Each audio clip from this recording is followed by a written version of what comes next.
คำในรูปแบบแจ๋วมาพาพี่น้องมาล้างหรือทำความสะอาดอุปกรณ์ปลูกถั่วงอกนั่นเองสิ่งที่ร้ายบ้านแนมขามเนาะหลังจากที่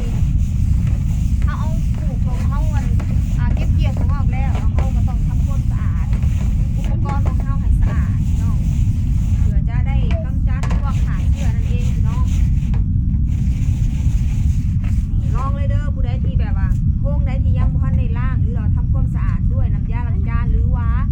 แฟบพี่น้องกะจัดการเลยเขาก็จะมาคัดจังซี่เลยพี่น้องอุปกรณ์ทุกอันที่เขาใช้ในการปลูกถั่วงอกเลยลูกอย่าแล้วอย่าละของยี่หม่องนี่ร้านน้อยก็มาซอยพี่น้อง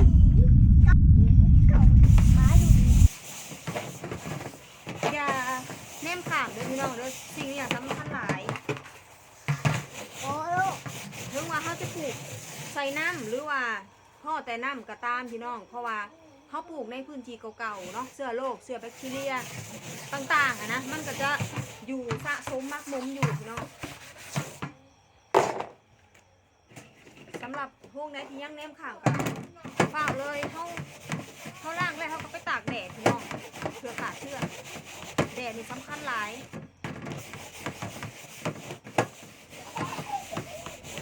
การทีมทางฟาร์มเฮาเนาะเอาใจใส่เกี่ยวกับความสะอาดแบบนี้เฮ็ดให้ถั่วงอกของเฮานะบ่ค่อยมีปัญหาพี่น้องเฮ็ดให้ถั่วงอกของเฮาเนี่ยเก็บไว้ได้ดนแล้วก็คุณภาพของถั่วงอกนี่ค่ะพี่น้องเอาไปนำไส้นะก็อยู่ได้หลายมื้อว่าซั่นซะพี่น้องสำหรับพี่น้องทางบ้านเนาะผู้ใดที่ต้องการอยากปลูกถั่วงอกหรือบ่มีความรู้บ่เคยมีประสบการณ์ก็สามารถปรึกษาทางละสานวนฟาร์มได้เลยพี่น้องทางเฮาเนี่ยยินดีเป็นพี่เลี้ยงให้พี่น้องจนเป็นดูแลตลอดอายุการปลูกถั่วงอกของพี่น้องทางบ้านเลยติดคัดบอลใดบ่เข้าใจจุดใดปลูกถั่วงอกไปแล้วพอปัญหาทางเฮา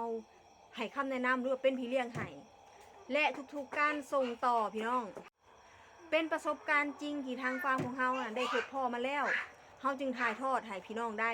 ทางเฮาเองเนี่ยปลูกถั่วงอกส่งให้พี่น้องทุกมื้อว่าซั่นซะเฮาจึงเข้าใจว่าพี่น้องที่ปลูกถั่วงอกนะพอปัญหาอย่างเฮาเก็บรวบรวมแล้วก็จังได้ถ่ายทอดให้พี่น้องทั้งบ้านเป็นกำลังใจให้พี่น้องเนาะผู้ที่กำลังเริ่มปลูกกระตามหรือว่าโฮงถั่วงอกที่มี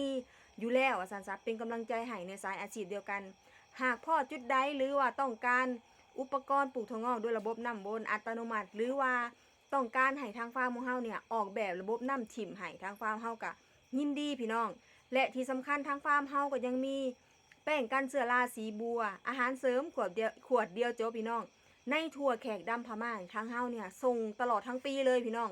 มีสนับสนุนมีตอบสนองให้พี่น้องทั้งปีเลยพี่น้องบ่ต้องกังวลเลยตัวนี้เนาะทางเฮามีอยู่แล้วตัวนี้นะฝากไว้นำด้วยพี่น้องเด้อแล้วก็เป็นกำลังใจให้พี่น้องเจ้า